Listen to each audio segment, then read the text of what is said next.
जब से छोड़ के गईला खोता हमारा आँखी से आलोता।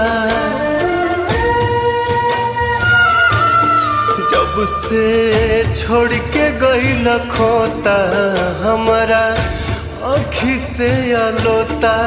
ना ओंघाई आवता मन लागत नइखे कतही हमर बाबूजी। हमरो आई आवता मन लागत नइखे कतही हमर बाबूजी। हमरो आई आवता।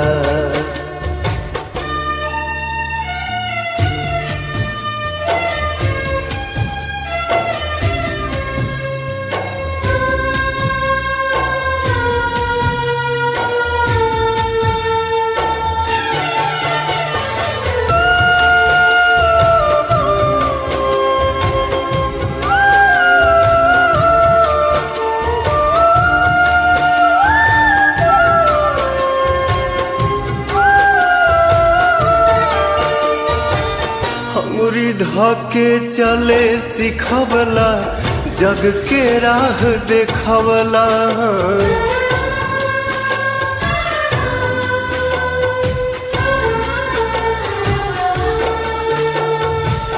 अंगुरी धके चले सिखवला जग के राह देखवला। कहानी मन कहा बाउर एक एक बात बतवला। कहानी मन कहा बाउर एक एक बात बतवला। अब ता कुछ न बुझाता हमके कुछ न सोहाता। याद रही रही के अंतिम विदाई आवता। मन लागत नइखे कतही हमर बाबूजी। हमरो आई आवता मन लागत नइखे कतही हमर बाबूजी। हमरो आई आवता।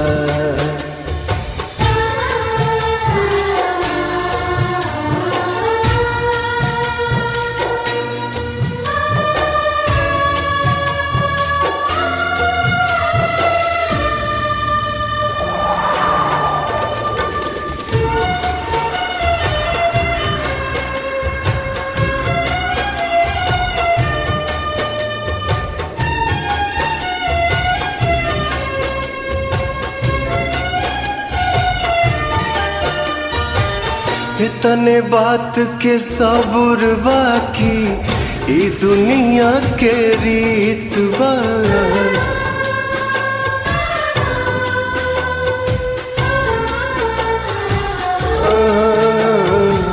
इतने बात के सबूर बाकी ई दुनिया के रीत बा। मन के पंछी के उड़ जाते सुना सा संगीत बा। मन के पंछी के उड़ जाते सुना सा संगीत बा। प्यार पल पल जतावल नेह गुस्सा में देखावल। याद बचपन के पढ़ावल पढ़ाई आवता। मन लागत नइखे कतही हमर बाबूजी। हमरो आई आवता मन लागत नइखे कतही हमर बाबूजी। हमरो आई आवता।